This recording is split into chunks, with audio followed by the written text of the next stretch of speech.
আওয়ামী লীগকে বাদ দিয়ে সংস্কার বা নির্বাচন অসম্ভব বলেন সজীব ওয়াজেদ জয়। আগামী ১.৫ বছরের মধ্যে নির্বাচন হওয়া উচিত বলে সেনাপ্রধান যে মন্তব্য করেছেন তাতে সন্তোষ প্রকাশ করে সাবেক প্রধানমন্ত্রী শেখ হাসিনার পুত্র ও উপদেষ্টা সজীব ওয়াজেদ জয় বলেছেন, তার দল আওয়ামী লীগকে বাদ দিয়ে কার্যকর কোনো সংস্কার বা নির্বাচন করা অসম্ভব। নির্বাচন আয়োজনের সময় আরও আগেই প্রত্যাশিত ছিল বলেও তিনি মন্তব্য করেছেন।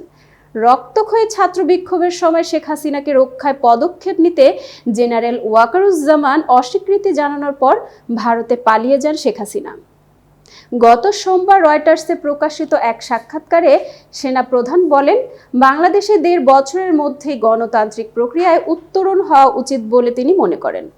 তবে পরিস্থিতি যাই হোক না কেন তিনি মোহাম্মদ ইউনূসের নেতৃত্বাধীন অন্তর্বর্তী সরকারকে সমর্থন দিয়ে যাবেন। ওই বক্তব্যের প্রতিক্রিয়ায় মঙ্গলবার রয়টার্সকে দেওয়া সাক্ষাৎকারে সজীব ওয়াজেদ জয় বলেন, শেষ পর্যন্ত আমরা একটা সময়সীমা পেয়েছি, এতে আমি খুশি। কিন্তু আমরা দেখতে পাচ্ছি একটি অসাংবিধানিক অনির্বাচিত সরকার দেশে নানা সংস্কারের কথা বলছে, যা পরিস্থিতিকে আরো খারাপ করে তুলবে। তিনি বাংলাদেশের সেনা অভ্যুত্থানের অতীত কিছু উদাহরণও তুলে ধরেন। শেখ হাসিনা পালিয়ে যাওয়ার পর পুলিশ বাহিনী অকার্যকর হয়ে পড়লে সেনাবাহিনী গুরুত্বপূর্ণ ভূমিকা রাখতে শুরু করে।